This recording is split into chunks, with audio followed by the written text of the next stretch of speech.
disengaged from the crankshaft to prevent damage due to excessive speed. This is achieved by using a one-way clutch.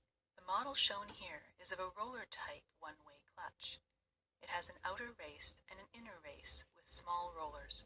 As the starter motor spins the outer race in one direction, the rollers get trapped between the surfaces and the power is transferred to the inner race and thus to the crankshaft. Once the inner race starts spinning faster than the outer race, the rollers get released, causing the inner race to spin freely.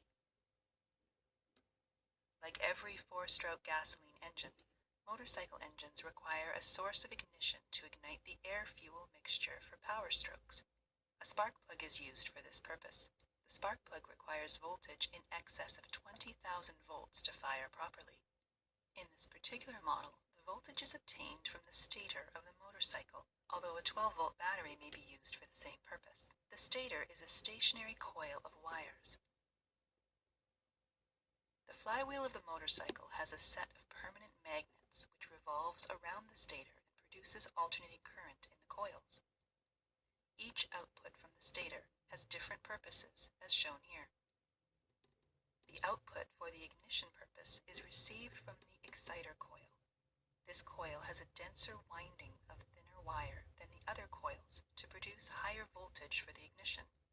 This voltage is supplied to an electrical component known as the capacitive discharge ignition, or CDI unit.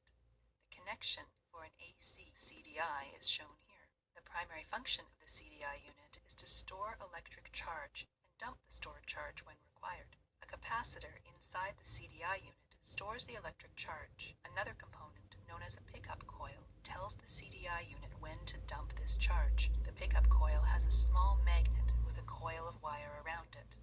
The flywheel has a small extrusion on its outer surface. As this extrusion approaches and passes the pickup coil, a small voltage is developed in the coil. This voltage is supplied to the CDI unit, which closes an electronic switch known as a silicon-controlled rectifier, or SCR. This will dump all the charge from the capacitor through the output of the CDI unit. To increase the voltage further, an ignition coil is used. The ignition coil is a step-up transformer which increases voltage up to 200 times the input voltage, which is sufficient to fire the spark plug.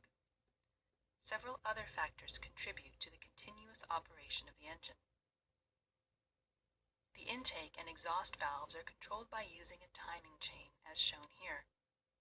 As long as the engine is running, the crankshaft rotates and transfers power to the other components for proper operation.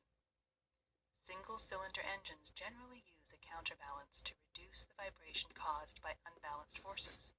The clutch helps in smooth transfer of power from the crankshaft to the transmission system. The transmission system helps in